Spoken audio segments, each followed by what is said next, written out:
theme of the evening will be a resource-based economy, and this is really a dense and big topic, and I'll try to make this a little bit shorter. That's why it's also called an Introduction to a Resource-Based Economy. I have a book laying right there as well. Somebody's already interested in the book, I see. And you can have a look at that as well later on, and there's a lot of other material as well. But let's just get started with this one right now. So, my name is Simon Kusborg. I'm a student at UCM, and I will be focusing in my master's on science and technology studies, which basically looks at what science and technology does with society and vice versa. I've been active promoting the ideas for the resource-based economy for quite some time now, but I came in contact with these ideas since 2010 after seeing the movie Zeitgeist at Denver. Since a couple of years, I've been now a chapter coordinator of Zeitgeist Limburg and also coordinator of the TCM education team, which tries to get the message and these ideas out there. And that's, of course, what I'm trying to do right now as well. But enough about me. Let's get to the presentation. We'll look a little bit like this. First, we'll go into 3 statements which are becoming more and more popular in sustainability circles, but also in the public debate. And I think this is a really nice evolution for where we are going right now. And then I'll go into the train of thought that will lead us to a natural law resource-based economy, and NLRDE for short. And we'll talk about 7 characteristics and how it differs from our society today. A little bit on transition, how we get from here to there, and a little bit of a Q&A if you have some questions afterwards. And after that, the biggest part of the evening will be group discussions, where we will go into, but I'll talk a little bit later about that. So, the first statement that is being more and more accepted right now is that business as usual cannot continue. We have all kinds of problems like poverty, inequality, climate change, and resource depletion, but these problems are becoming more and more prominent. And simply the way we are operating right now is something that we cannot continue.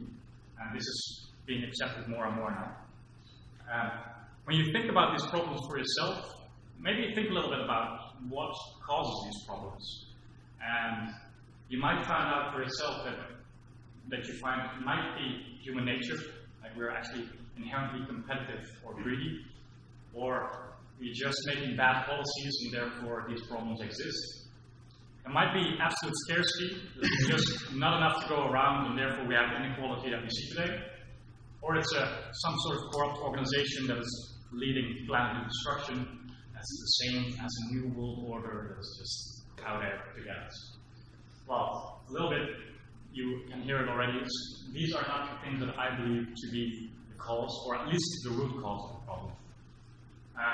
Because what is more accepted now is that most societal problems are actually structural. And we see that actually how the socio-economic system itself is set up, the market mechanisms and the rules of the game, that these are actually causing the problems over time. One example, which is pretty obvious, is of course consumption. We have the consumer, the employer, and the employee both get an income, both become consumers, spending back into the system. And it's a little bit like the gas pedal on the car. Like the faster this spins, we have economic growth and more jobs and GDP rises. But if it stagnates or even goes down, we have degrowth of the economy, we lose jobs, get problems, politicians are held accountable, and that's just not the way to go with this economic model. And then, of course, we are in an infinite growth paradigm that we need to keep growing and growing. And then, of course, infinite growth on a finite planet is something that's not going to work. This is fairly obvious in a lot of sustainability circles. We can look into a degrowth movement, which is a really good movement for that. Also, Transition Towns is working on that, like other sustainability movements. So, when we have these 2 statements, we also come to the last one, which is we need to change the current socio-economic system. And that's often something that we are not doing. What we usually do, we have policies, laws, protests, charity, fighting actually the symptoms rather than the root cause itself. And when we take a systems perspective for the whole world, this is not going to take us very far. It's a little bit like trying to solve a traffic jam when looking at the internal combustion engine of a car. Like, come on guys, this is really not gonna work. But it's of course easier said than done. A new system, yeah, sure. Where do we start? What is it? Well, that's what we are here to talk about right now. And this is the conclusion. We need a system, but okay, how do we get there? The first is actually to start with a train of thought. We need a specific goal at first to start with. And just for the sake of argument, I want to propose one goal that we have. Let's say it is maximum sustainability for all the world's people living or surviving, but not to just survive, but do so in a prosperous manner. So maximum sustainability, not for just this generation, but after as well, and for all the world's people. I think that's a very nice goal to set, right? So let's start there. What actually two people found was that this is actually possible. And this is a really big realization, actually, because we had the assumption that there's not enough to go around for everybody.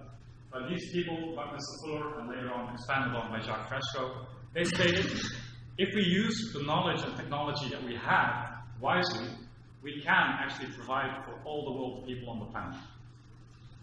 So, but how do we really do that? Well, first of all, to be sustainable is to be in accord with the natural laws of the planet and the planet of itself. So we have to abide by, let's say, two laws. Symbiotic law and emergent law of nature. The first one is that everything is interconnected. From that's the air we breathe, from plants and animals, the ecosystems, even the Earth itself, and even the Earth within all the planets and the universe is actually one big system. And when you take out some of these linkages, we are having problems. And this is something that we really need to be doing more. Systems thinking, interdisciplinary thinking, looking at how is everything interconnected. The second law is the emergent law, and that basically states that everything changes over time. Our values that we have change over time, as well as nature itself with growth and decay and evolution, and this is something that we need to take into account as well. So what then is the tool that we're going to use to make this new type of society? Well, when we look at these two laws, the most obvious one would be to use the scientific approach, the scientific method. And that sounds, of course, really fancy, but it is actually nothing more than just looking at what something is, trying and testing something. Well, if it doesn't work, we'll try something else, and we'll see how it's heading. We use this almost everywhere, building bridges, airplanes, even the big companies with CERN, or even to get people on the moon. It has been improving our lives ever since.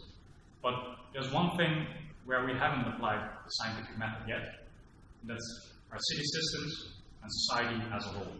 That's usually, even sometimes done with politics, often influenced by religion, but not using a scientific approach. So let's go with that for now. This is basically the train of thought, and then we get to a natural law resource-based economy, where it is actually based on the natural laws of the planet, and you could say with actually one sentence that it is the scientific method applied to social concern. That's all really fancy, but what is it now? Let's go into 7 characteristics of the market economy and this Earth economy, and then we get into more specifics. First ones are the obvious ones that we stated before. Market economy is based on consumption. Also for that, you can check out The Story of Stuff. Probably some of you have already seen this movie. Really dictates that very well. But if you have, let's say, a little island with little amount of resources and a few people, would you put in place an economic system which tries to consume these resources as fast as possible? Well, no, of course not. And the Earth is actually a little island in the vast space of the universe, so that's something we cannot use. Preservation should be key, which is probably fairly obvious, together with this one.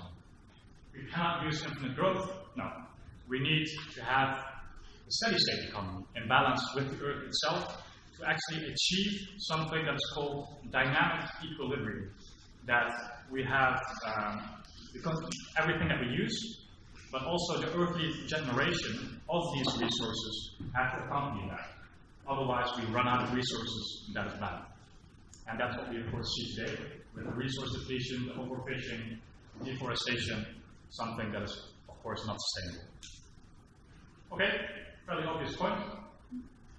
Let's go to another one, which is obsolescence. The economy today is based on obsolescence as well, with the consumption that needs to be going. First one is intrinsic obsolescence, and that's basically due to the competition that is inherent in the market and the cost efficiency that actually every company needs to cut down in costs wherever possible, from beginning to production, to labor, to the materials that it uses. And therefore, every product that is getting out there is, the moment it is produced, it is inferior and built to break down eventually. It is not optimum design. Same thing goes for planned obsolescence. Well, if it does move on for quite some while, it actually has to break down as well, because otherwise people will not buy it anymore. We see this, of course, with the light bulbs that we have right now. We can produce them to last them for several years, but now we have to break down, otherwise these companies will probably not be present. Postponement technologies is also, we have the technology up till now to make a really good product, but let's just keep it with us for a second and make an intermediate step with not all the features yet, so that next year we can have this product and then have consumption again. Something that is really wasteful again as well.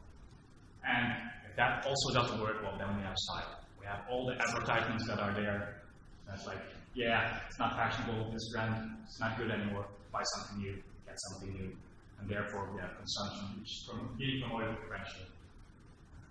What we actually need is, of course, optimum design. That is something we need. Built to last, not only to last, but also to be adaptable. Why throw away an entire computer if it's not relevant anymore? Only because of one chip. Make it adaptable as possible so that we don't need to throw it away. And if we do need to throw it away, then build it to be recyclable. Probably a lot of people have heard about cradle to cradle and all kinds of recyclable approaches. This is what needs to be promoted. And that's not what's being done. Therefore, we see the electronic waste, but also the pollution, because the companies don't want to invest in being clean energy because they have to cut down costs wherever possible. It's just not structurally incentivized. So these are three very obvious ones. Let's get to a little bit more controversial and interesting ones. One is that it's now actually based on competition, or we actually want to move towards collaboration. The entire ethic of the market economy is based on this really feudalistic idea that there's not enough to go around, therefore we have to compete, and competition is the best that we can do. Also because Darwin said that we have to strive to be the best because it's in the evolutionary theories, and that's what capitalism tries to promote as well. Well, when it comes to survival, it's actually the human beings that actually collaborate to survive, and that's something that needs to be promoted. And imagine just for a second that we have all the smartphone companies working together just to make the best phone. Also, when I go into a supermarket, I really do not care that there are 10 different brands of toothpaste. Just give me the best toothpaste that's out there. So, for the people that really have not really an idea of how this manifests in human nature, and they say, okay, competition is inherent to human nature, let's have a look at this.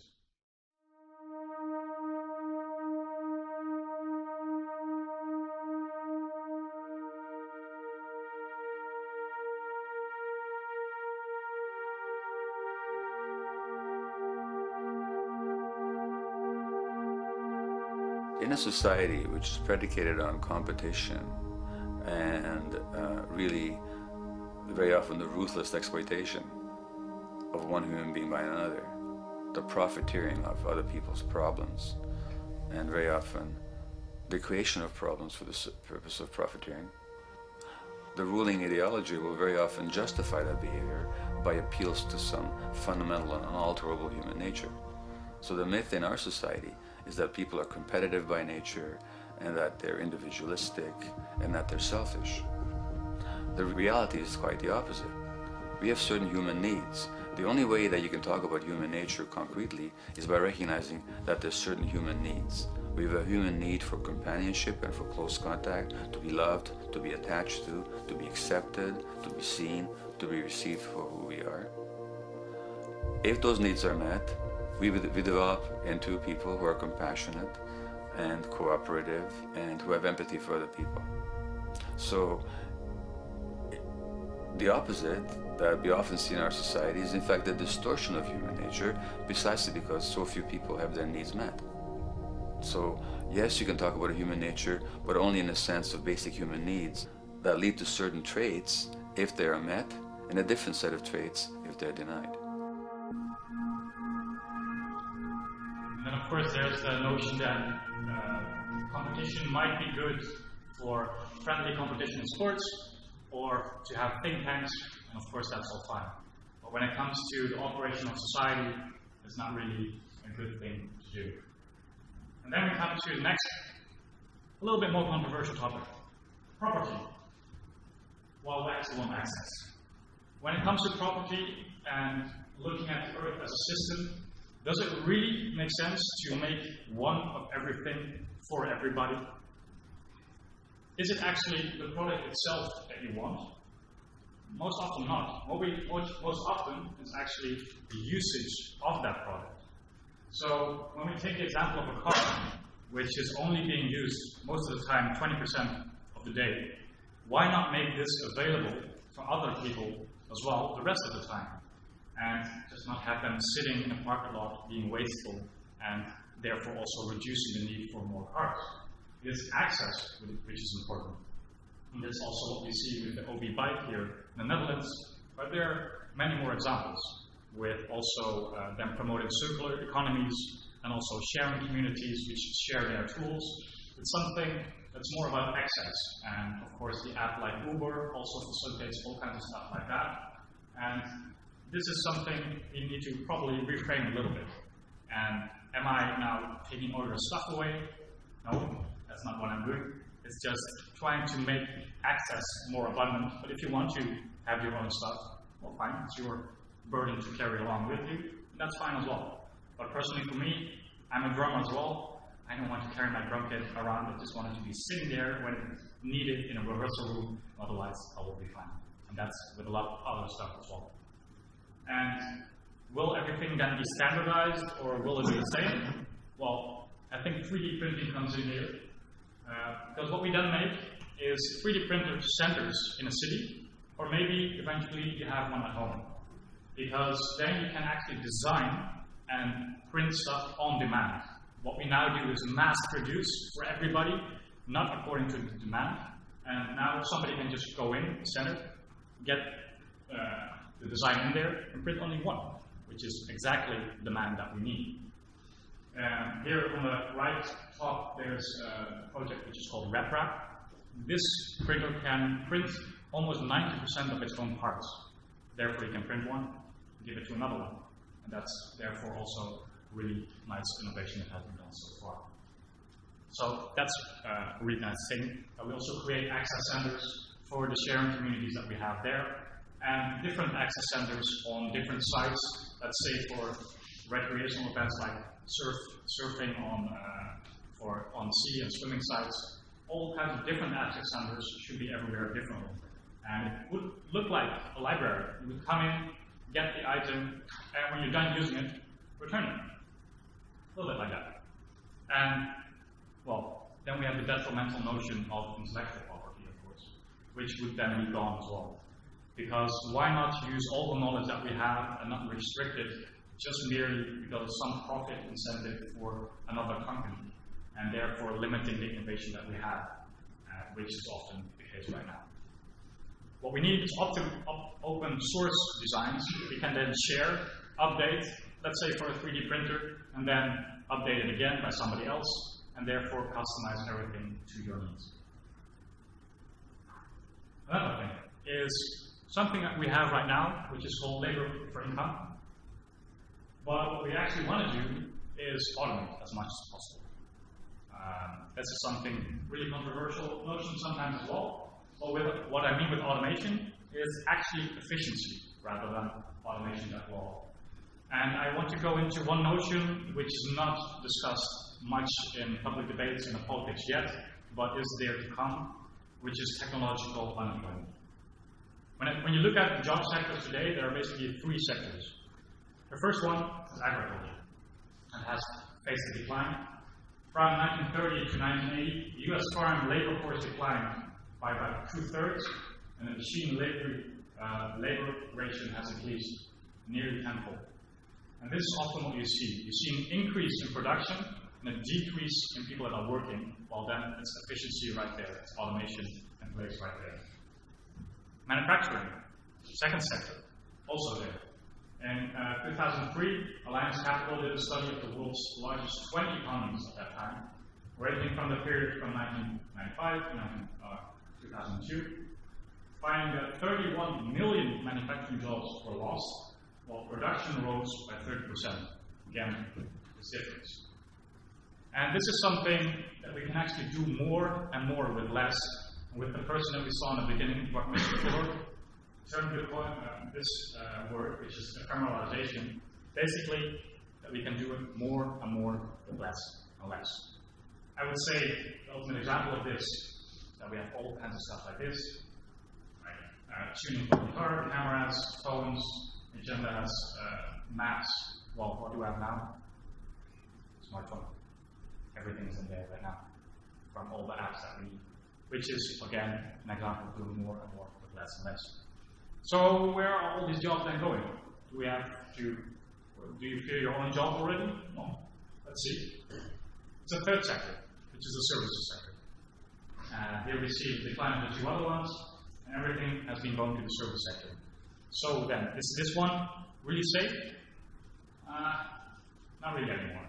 Imagine all the driving jobs being taken over by an automated car like Google, or the automated kiosks, which we see at all kinds of institutions all the time, McDonald's already as well. Construction can also be done with big guys, with 3D printing, with contour crafting. Administration jobs, with just signing in by Google or Twitter accounts, it's not much needed anymore as well. Automated foreign systems could be more vertical as well. And then we have the retail of Amazon, which the warehouses itself are almost fully automated, with just robots running around, and you order on the internet. And even your doctor's appointment. You can just take blood for yourself, or take a picture or snapshot of something, and connect it to the biggest source of knowledge, which is the internet. Doctors, not to discredit them, of course, but they have limited knowledge because they just know what they have learned so far. Why not connect it to the internet where all the information is, and you have access to the most recent updates, which is possible. And that's another type of development. And I'm not saying that we don't have all these jobs, but let's have a look. Martin Ford said the following: the vast majority of people do routine work. The human economy has always demanded routine work, and eventually that work will not be done by humans. He predicts something to 75% unemployment by the end of the century. Well, don't listen too much to predictions. This is just to get the ideas out there that it's coming. And percentages-wise, well, it doesn't matter all too much. But it is an indication that something is going on. And just reflect on yourself a little bit. What do you actually need for society to function when you get out of bed? Go to school, go to the supermarket. Imagine what could be more efficient or even automated over time. And am I saying that all the jobs will be replaced? No, not really, but it's more and more efficient, which means that there are less and less people needed. The ephemeralization, basically, of humans as well. So there, we are fighting it because we need our jobs to survive, to get an income.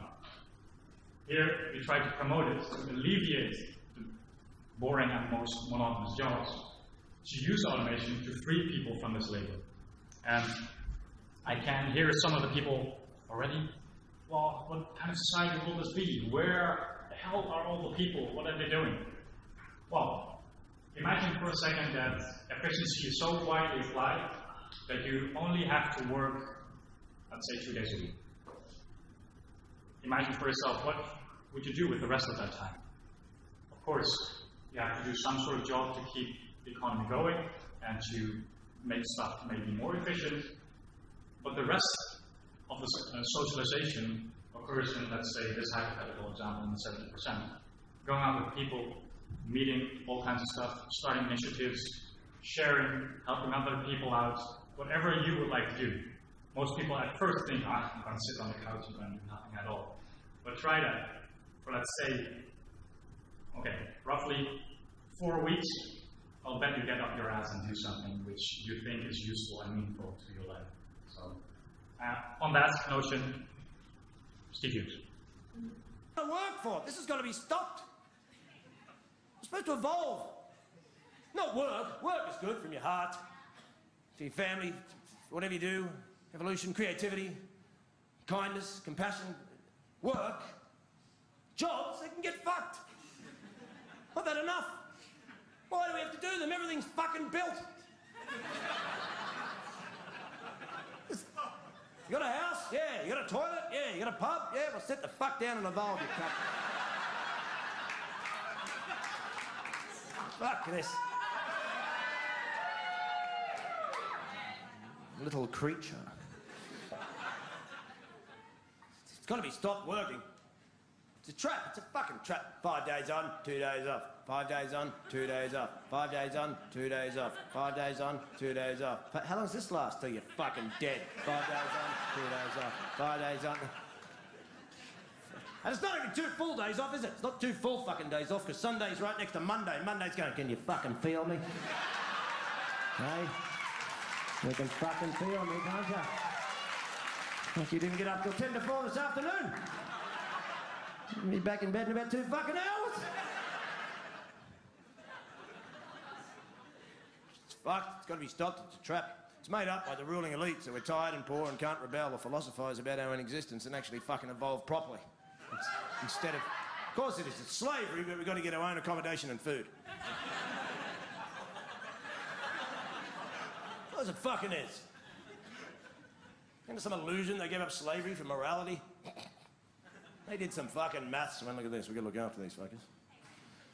We've got to feed them, we've got to clothe them, they get sick, we've got to fix them, we've got to give them somewhere to live. I've worked it out. We can just give them $2.50 now. I'll tell them to fuck off. That's fucking brilliant. By the way, you lot, you're free to go. We'll see you back here at 7:30 tomorrow morning. Should be 2 days on, 5 days off. That way, everyone can have a job.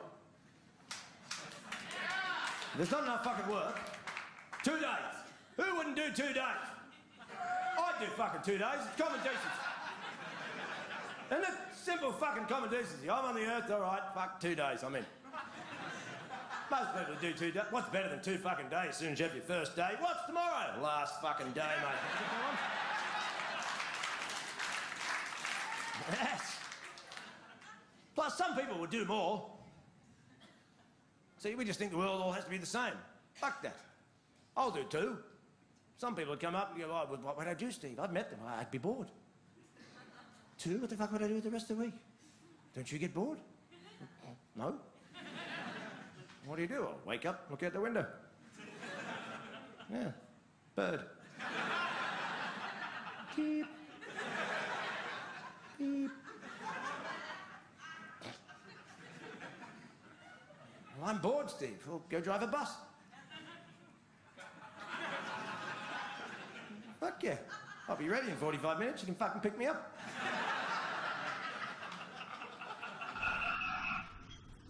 Okay. So this is basically the last, one of the last notions. These are 6 points. I'll get to one more. But basically, when you look at it, we have the preservation, and therefore we need a steady-state economy. It's good to have them optimum design, to have the collaboration that we need in order to accomplish this, and to create an access, and therefore to be efficient as possible to actually free people from the work that's needed over time with automation. So what's the last point then? Well, if we have all this, we can finally create the abundance that is required to facilitate all of this and the ideas that were talked about by the 2 people in the beginning. Because what we have right now with supply and demand is that the market economy needs scarcity in order to function. So actually, when there is a scarcity in water, that's good for the economy because then we can get money out of bottled water. If there is an abundance, if there's so much supply, you cannot really sell it. And that's the same thing when I often give out the example. If I take a bottle here right now with this air, I'll give it to somebody of you and €2. It's fine. You will not. No, you can just breathe the air right here. And, well, sometimes we might have bottled air. That's always the joke that I make, but unfortunately it's not really a joke anymore. It is in China there, because there's so much pollution sometimes right now. And I think there are actually plans for bottled air in some sort of manner. So here we see that also solving problems is not the priority of a market economy, because it actually structurally reinforces profit incentive. So what then? If we have the abundance, if there is so much abundance that we have, well, you cannot really charge money for that, right? So in this economy, there will not be any money. Money is only needed for the regulation of scarcity. And then, well, what will people do? How will we be motivated to do something? Well, we already talked a little bit about this, but there's also a lot of different evidence. Money motivates only for boring and monotonous jobs, and actually kills the creativity. The boring and monotonous jobs are ones that are easily automated, and creativity is something that we need everywhere to solve the problems, to have interaction, and that is detrimental to the money. And if you look at all the inventors over time, well, they really didn't care much about the money. They just liked the inventions and thought it would be better off. And additionally, they'll get something, but that's not the main purpose. And I think for the motivation and the value shift that we have right now, Nigel Marsh put it best. There are thousands and thousands of people out there leading lives of quiet, screaming desperation, where they work long, hard hours at a job they hate to enable them to buy things they don't need to impress people they don't like.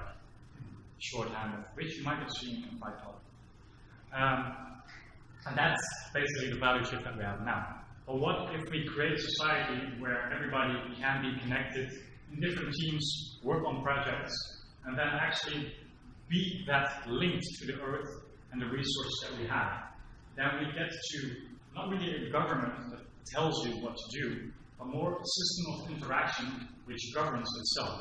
Like the trees of the branches or the branches of a tree and the roots of a tree are not really being told what to do. It's one synergistic system, basically getting their rules from the earth itself. This would be very similar to that as well. And then self-interest, everything that you add into society becomes social interest. And this is the first time that that is linked. And therefore we get a whole value shift as well. We then said, like Peter Joseph can say, it's in an economic system which is actually designed to take care of you and secure your well-being, without you having to submit to your private dictatorship on a daily basis, usually to a job that is either technically unnecessary or socially pointless. People will volunteer their time left and right. Even now already we see that a lot of people are volunteering, even with the pressures that we have with the debt and all kinds of other stuff as well. So not only is this better for the motivation and creativity, but also for health in general itself. I don't know if you can see the graph very well on this sheet, but this is a graph mapping out the income inequality of the different countries. And on the right side you see the problems. And they get worse when income inequality is there. Something that we need is more equality. On the top we see the USA, which is a really stratified society. And then we have Sweden, Norway, and down there, which are less stratified societies.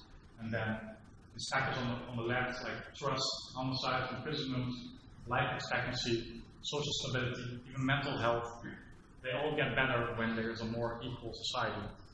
And that's also what we want to achieve. So there we have it. We have the 7 different aspects of the different economies. And when you look at this, then you actually see that the market economy does not really work, and that also fighting symptoms of this market economy, like a corrupt organization or something else like that, is not really going to help. We need to change. And this is something that can work. We looked at it from top to bottom already, but if you have as a basis and as a goal abundance and equality, we'll try to automate as much as possible with efficiency to keep that, to create access, to collaborate for that, to have optimum design, a steady-state economy, and therefore preserve as much as possible. So these are the three statements that we had in the beginning. Business, as usual, has to stop. Most societal problems are structural. And the change of the current socio-economic system is required. And what could be a possible alternative? Well, the natural law of resource-based economy that I just discussed could be a possible alternative. And we can all help to think about what this specifically would look like, how we would get there. Because let's get to the really tough question. How do we get there? I mean, it all sounds really fancy and maybe for some people really logical, as it does for me. But I don't have all too much time because I want to get into discussions because that's where the fruitful stuff is there. But I want to show you a little bit one really short answer that Peter Joseph gave on this question. Harry Zimmerman asks, what do we do right now to transition from the current debt, slavery, and social financial constraints? Some people are optimistic yet still have no idea how to get off the carrot on the stick hamster wheel of working full throttle in neutral gear. You can take all the major industrial facets of society and begin to use existing taxation funds and convert those industries into free institutions with high technology. For example, in Los Angeles, we could put in automated farm systems all across the coast, and it would produce all of the food required to feed everyone. I've done this analysis. It can be done. No need to import anything as far as the main produce for basic nutrition. And you do that, you set it up, you automate it with advanced means, and you make it all free. And then you go to the next sector, energy. You make it all free. You go step by step. And of course, as you might imagine, if anyone attempted to do that, the big corporate establishment would flip out because you're affecting the entire flow of money and labor. So what you do to compensate for that is you provide universal minimum guaranteed income, and you balance the two. So everyone in society gets a basic income so they can support themselves with everything else they have to buy, while other resources continually are able to be provided free. Does that make sense? You just gradually do it, and eventually you'll end up with this system. Now that's easier said than done, but that's as far as I think we can go right now. There's, of course, a really short answer to that, and it is, of course, easier said than done. But that's basically because the transition is such a vast topic, and there's so many factors that go into that. And that's why we need a lot of people to think about how we transition from here to there, and that's why we get this message out there. And a lot of people often dismiss some of these ideas simply, not because they disagree with all these things that I've just discussed, but simply because they don't see how to get there. But that doesn't take away the need to get there. Simply if one person, like similarly example, is really terribly ill, and that person doesn't know how to get a cure, or if there is some cure somewhere, this person will not try to stop finding it as well. So let's try to come up with how to do this transition. Of course, there's a lot more information about this. I'll keep this a little bit shorter. And I want to end a little bit with one video that takes this perspective of the transition a little bit more artistically, looking at where we might be in the future, and now looking back on life today. Los Angeles, 2110. What was once a sea of congested traffic and agitating urban sprawl in the early 21st century has been transformed into a model of efficiency and safety. The 9-to-5 workday tradition, which forced most of society to cram into gridlocked highways en route to a kind of covert slavery, is a distant memory of a new, highly advanced technological society. Contribution to society is no longer based on the narrow, selfish pursuit of personal gain. Money lost its use long ago as the foundational premise of its existence was outgrown. The culture finally realized that a basic technical system of collaboration, sharing resources and ideas, would enable a highly abundant, sustainable, and stable world, unlike anything the market ethic of scarcity, competition, and class warfare could fathom. It was called the Great Transition, where the benefit of taking an Earth-wide system perspective, coupled with the application of basic physical and social science, set in motion a train of thought that transcended most everything we had considered normal in the early 21st century. And while it is far from perfect, the basic design to take care of everyone worked, while still structurally respecting the natural environment, unleashing a kind of human freedom and capacity for development never before seen. To understand how this new world emerged, we need to start by recognizing a trend which became apparent in the early 20th century. With humanity having spent the vast majority of existence under the veil of superstition, impending scarcity, and general elitism, the idea of not having enough to go around and the perpetuation of haves and have-nots appeared to be simply an immutable law of nature. War after war, genocide after genocide, it intuitively appeared that this was simply the way the human condition was to be. However, with the development of science and the notion of something called technical efficiency, a pattern began to emerge which set the stage for likely the most radical change in human societal operation in history. It was called ephemeralization, the ability to do more and more with less and less. As paradoxical as it may seem, our advancement in understanding how to use our planetary resources, in conjunction with the emerging laws of natural science, set in motion a pattern of conservation and efficiency where, over time, less and less materials, labor, and energy were needed to produce and execute more and more life-supporting processes. For example, the first computer built in the 1940s covered 1,800 square feet of floor space, weighed 30 tons, and consumed 160 kilowatts of electric power. Today, an inexpensive pocket-sized cell phone computes substantially faster, running on virtually nothing in comparison. Communication, which used to require enormous amounts of arduous copper wire to facilitate phone calls, has been replaced by lightweight satellites. Physical home construction, which took massive amounts of resources and labor, eventually evolved into using lightweight, prefabricated structures which could be assembled by automation using a fraction of the materials and labor as before, and yet were substantially stronger and durable. Even the core foundation of nutrition, agriculture, which since the start of the Neolithic period was bound to certain regions for certain climates and land propensities, saw a revolution in versatility where soilless farming systems could provide organic food locally without pesticides, using less fertilization and with little energy wasted on transport. The very idea of globalization was a distant memory, along with the vast waste it created. In effect, no industry or sub-industry was amiss with this trend. Even labor itself, with the application of automation finally applied as the target means for production, exploded efficiency and capacity, with less and less human toil necessary over time. By the mid-21st century, even the idea of mass good production was also no more, as advancements in modular robotics and nanotechnology allowed for good production to exist on-site, on demand, in a kind of variety never before seen in capitalism. The idea of producing goods in mass and storing inventory was no more. In fact, most homes now had production rooms, which printed the basic clothes, household tools, and general needs right there on site. And on the efficiency grew, bringing the world into a condition of post-scarcity abundance, where, within the educational framework of natural law, respecting that there are indeed limits to growth and consumption, a new human values system emerged which gloried in its capacity to increase efficiency and maintain ecological balance and sustainability. Not only physical sustainability per se, but cultural sustainability. Taking care of everyone was not a poetic consequence. It was a core focus to create a form of earthly harmony unknown before. Of course, none of these transitions came easily. The market economy and those who profited most dogmatically tried to stop this advancement as the elitism they held dear was drawn into question.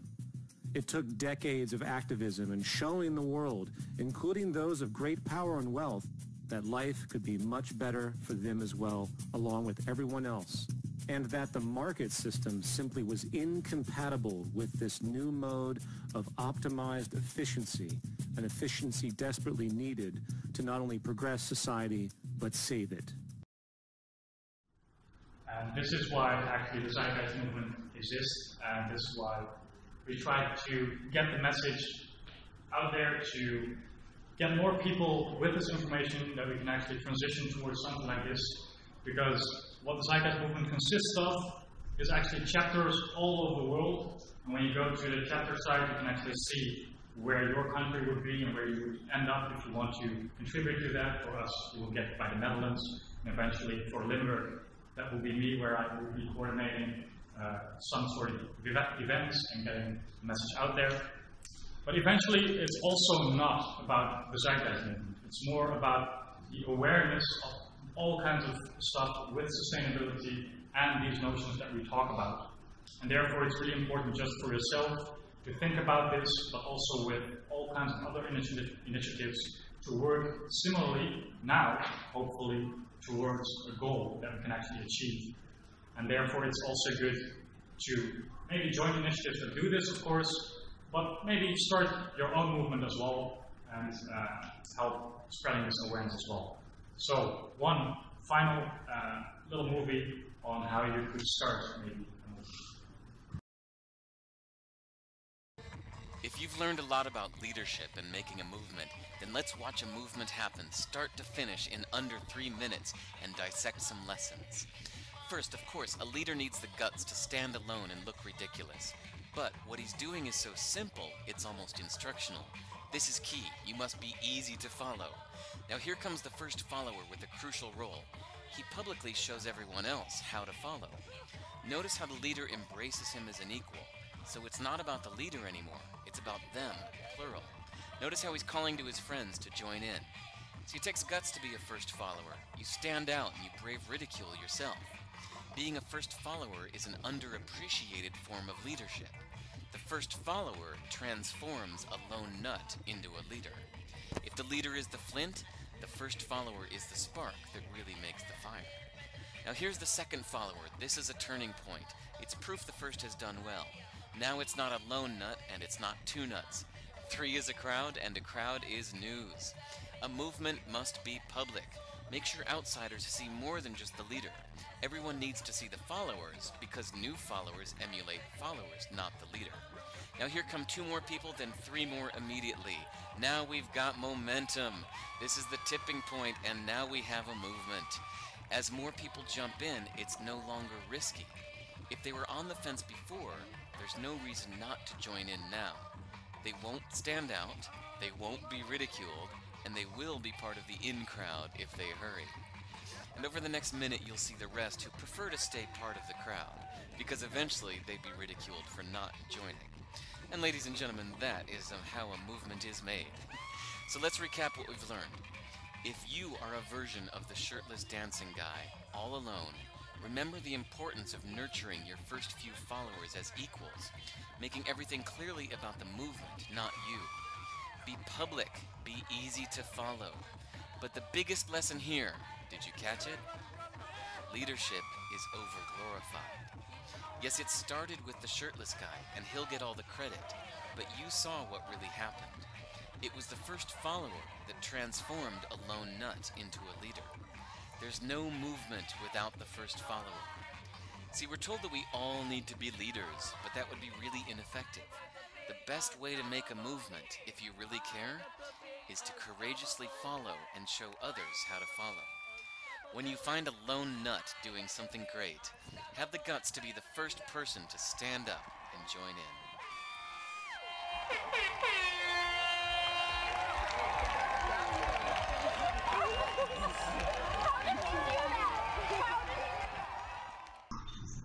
And just one little mindset to end, is that you never change things by fighting the existing reality. To change something, you must build a new model that makes the existing model obsolete. Thank you for your attention.